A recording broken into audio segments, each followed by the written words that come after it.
causing a commotion, cause they are so awesome. Narwhals swimming in the ocean, pretty big and pretty wide, and beat a polar bear in a fight. And what's going on, guys? Narwhal here, back again with another video, and boy oh boy what games we had today and yesterday in the Champions League. And we're going to be looking at them chronologically, sorry. And yeah, so let's get started. The game that was on yesterday was the Barcelona against Juventus game, and I want to call it an upset, but at the same time it was kind of predictable because Barcelona were just so poor on the night. They lost 3-0 to Juventus, and like Luis Suarez was in. Oh, what a pass! Oh, that went wide.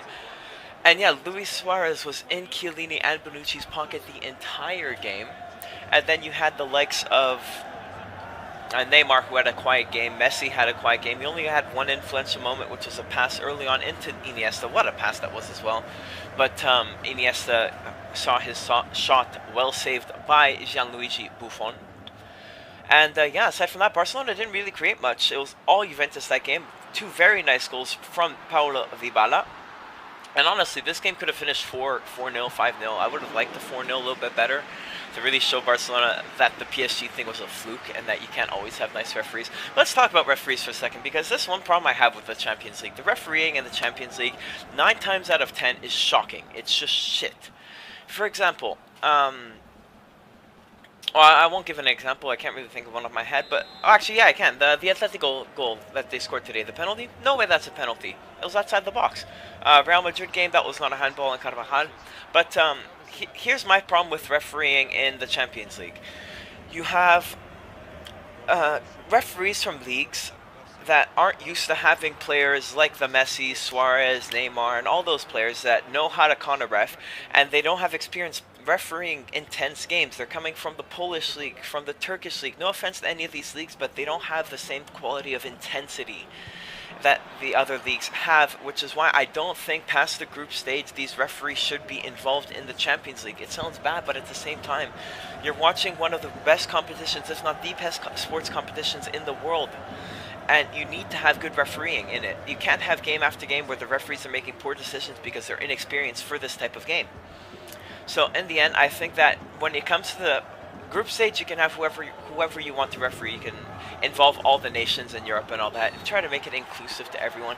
But the second it leaves Europe, leaves the group stage, I mean, have referees from Europe top 5 leagues. So you can't have refs who are biased, right? So in this Real Madrid Bayern game, you can't have a German ref or you can't have a Spanish ref. Perfect. So you can take an English ref, an Italian ref, a French ref.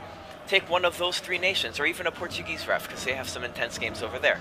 But don't take a Polish ref, a Turkish ref, a Swedish ref, referees from countries that aren't known for their footballing prowess, as well as the other, in comparison to the other countries that are in Europe. But in this game, the Real Madrid Bayern, they did have an Italian ref, and the referee did do a fairly good job for the most part. But yeah, let's just look at this Barcelona game. Jérémy Mathieu was playing for some random reason. He had a terrible game, and he was substituted rightfully at halftime. Absolutely shocking defending the entire game. Not getting tight enough to Cuadrado, not getting tight enough to Dybala. Dybala with 2 insane goals. One where he just knew where the net was. He didn't have to look. He just turned, shot, goal, done. The second goal was a bit smarter. He had to place the ball a little bit better. Could Ter Stegen do a bit better? Probably. But at the same time, Dybala placed it so that the ball would, so that the keeper would see it late. So it would always make it harder for the goalkeeper to save it.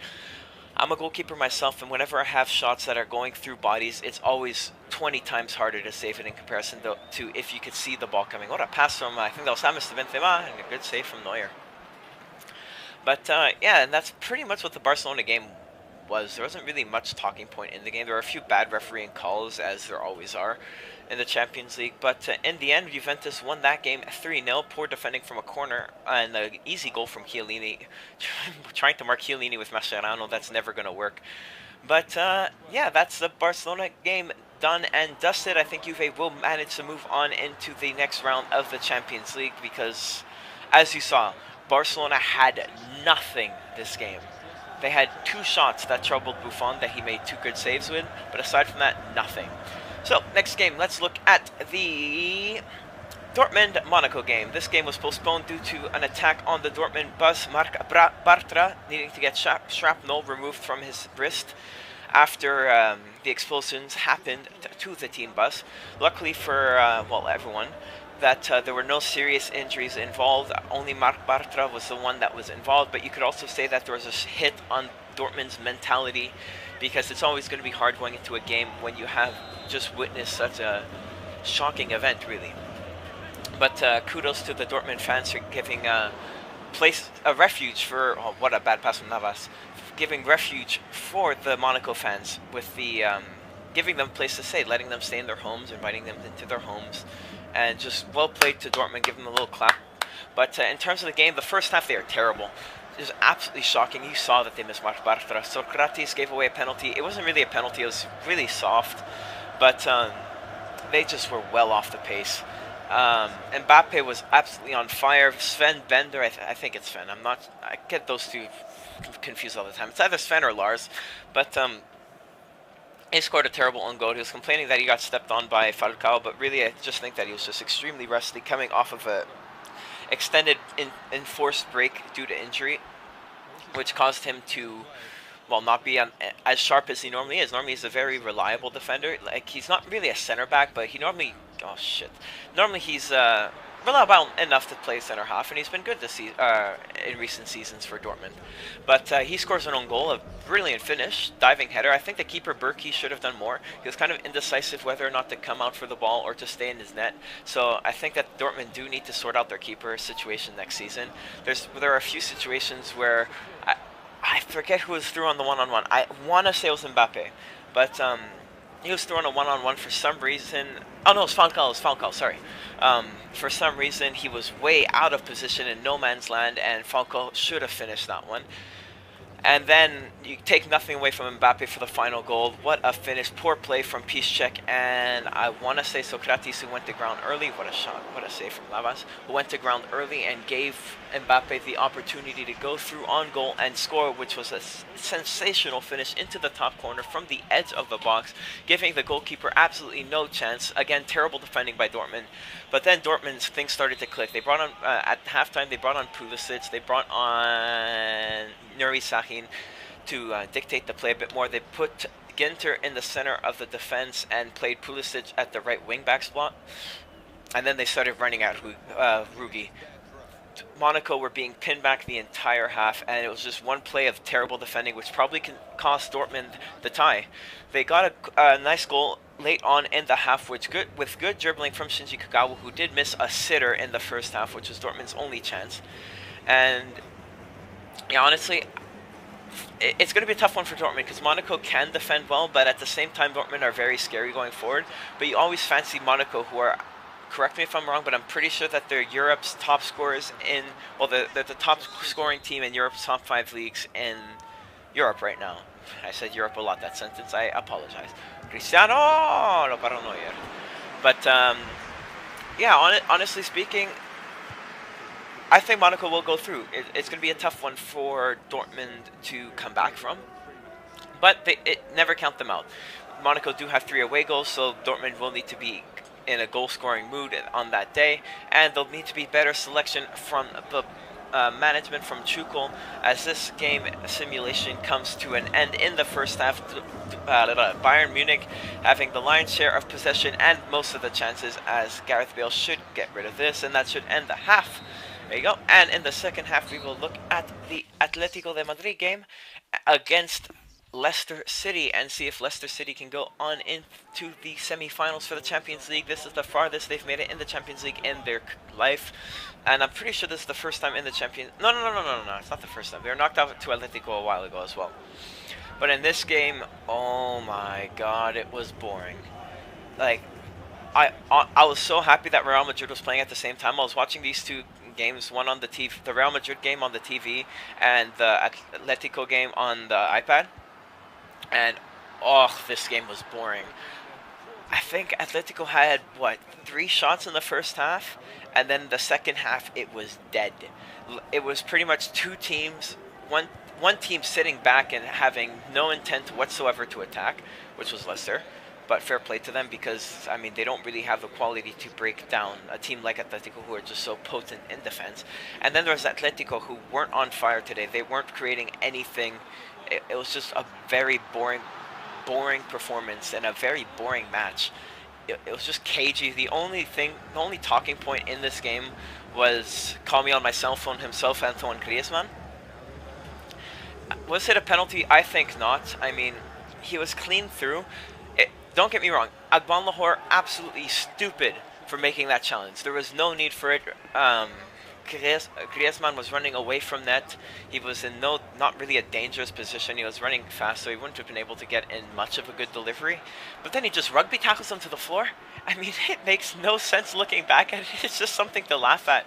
It was just such poor defending that might have cost Leicester the tie, because if the next leg of this tie is equally as boring as the first one was, then Leicester are out.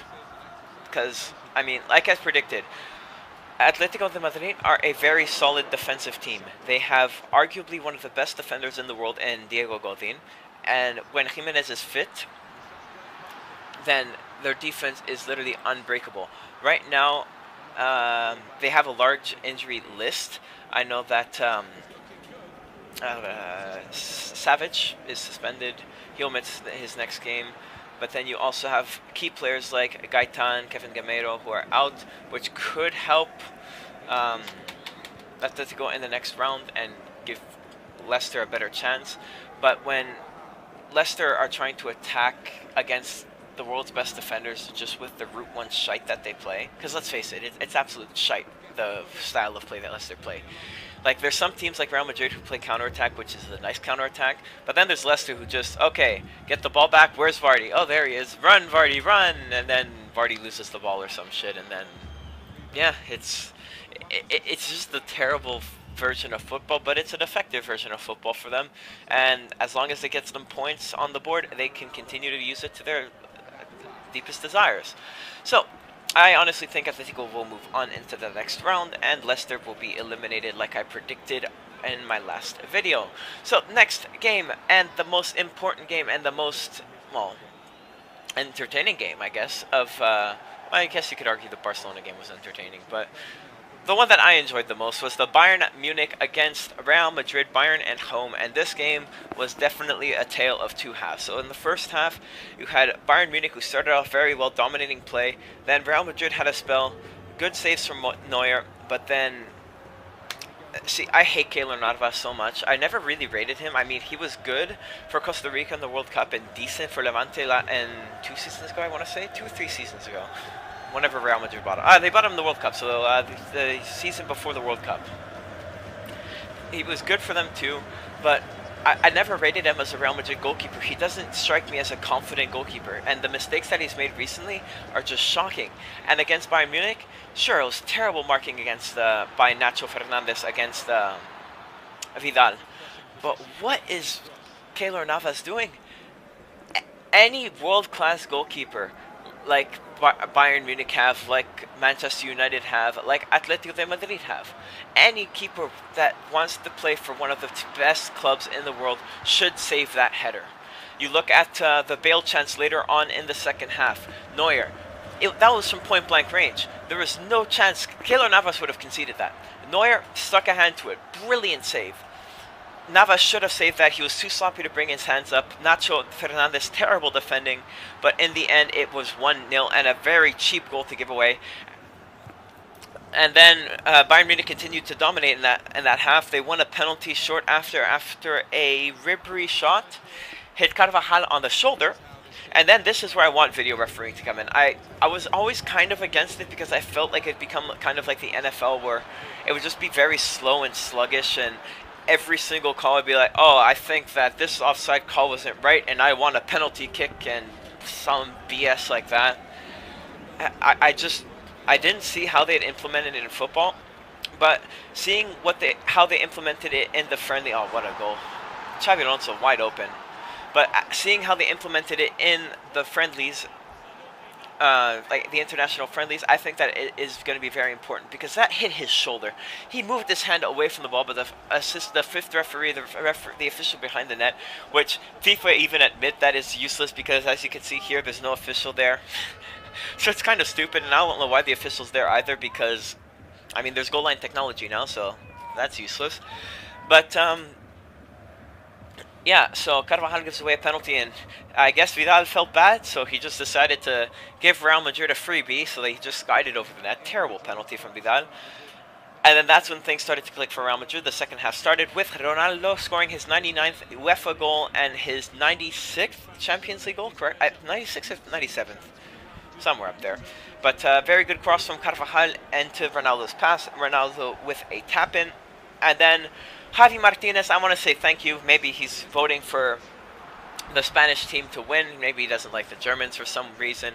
But Javi Martinez decided, let me get a first yellow card for slapping Ronaldo across the face. And then let me get a second one 1 minute later for slide tackling him when he was on a break. Well, when he was going to lead to a Real Madrid counterattack.